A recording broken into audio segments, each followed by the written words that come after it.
Sent in, and we saw plenty of activity across central Missouri.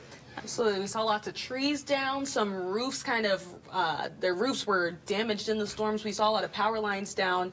Definitely a lot. You can see on your screen right now, a large tree down. Definitely a lot of damage after yesterday, for sure. Yeah, and not only were those tornadoes causing damage, but we saw more widespread impacts in terms of those damaging winds. I mean, we had wind gusts upwards 70, 80 miles an hour. So not only did we have those tornadoes, but winds as well. Absolutely. Well, we are going to send things out to ABC 17's Marie Moyer, who is live in Rolla. She's been down there all night talking to communities. Marie, what are the vibes there? How are people feeling, and how are they kind of dealing with some of this aftermath?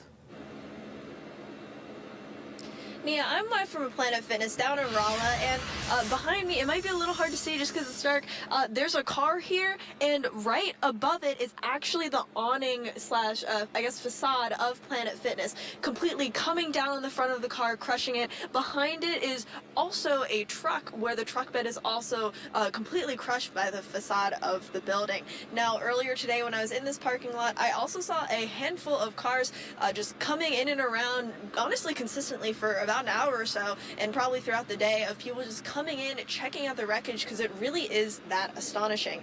Now, aside from that, I also saw some crews here helping with the cleanup efforts, and after talking to some members of the community, that seems like a very common theme in town. The city of Rolla is still reeling from the recent tornado that touched down in the area last night, leaving power outages and destruction in its wake. It's the community we work in, community we live in, and I mean, every law enforcement that's there, first responder, it's home, and it's hard to see that, but there is a lot of destruction in the area.